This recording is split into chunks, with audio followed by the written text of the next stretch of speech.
निवडणुकीमध्ये काही पारदर्शकता राहिलेली नाही. पहिली गोष्ट माझ्या अचलपूरमध्ये 10,000 नाव आता वेळेवर कमी झालेले आहे. हे या सगळ्या घोळात हे निवडणुका होणं म्हणजे काही संभ्रम निर्माण करणारी आहे.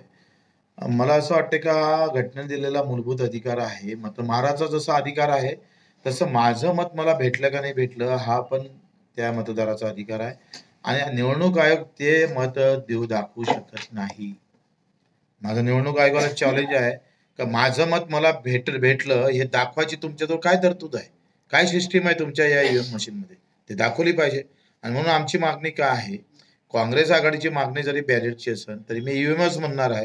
ईव्हीएम मशीन असू द्या, पण जो व्हीव्हीपॅट येतो ना, तो जो काही दिसतं आम्हाला, तो आम्हाला नावागिवासीत आमच्या हाती आला पाहिजे, आमची सही घेतली पाहिजे आणि व्हीव्हीपॅट क्रमांकासहित आम्ही तो मतपेटीत टाकला पाहिजे.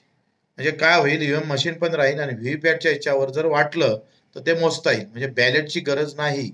बॅलेट पेपरची गरज नाही. व्हीव्हीपॅट जो हाती येतं, म्हणजे माझं मत कुठं गेलं? काय होतं बॅलेटमध्ये? बॅलेट क्रमांक याचा, नंबर राहायचा, नाव लिहायचं, मतदान क्रमांक राहायचा आणि सही राहायची. ती आता सिस्टम संपवली. म्हणजे तुमचं मत हवेत आहे. तुमचं मत तुम्हाला भेटलं का नाही भेटलं हे सिस्टमच कोलॅप्स करून टाकली आणि इथंच बीजेपी जिंकलेली आहे.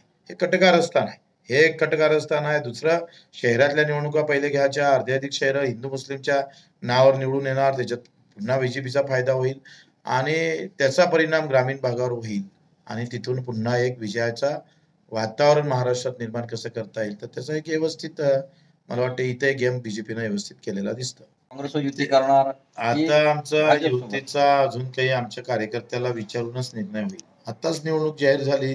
आतापर्यंत आम्ही आंदोलनातच होतोय. खरं तर कार्यकर्त्यासाठी अगोदरच तयारी करून फिरायला पाहिजे होतं. ते फिरता आलं नाही आंदोलनामुळं. तर आता सगळी बैठक घेऊन ठरवू. हो, ज्या पद्धतीनं तुम्ही या ज्या निवडणुका आहे, या निवडणुकीत तुम्ही सर्व शेतकरी नेते जे आहे आम्ही मुळात आंदोलक आहे. त्याच्यानं राजकारणात फार तरबेज अजून झालो नाही.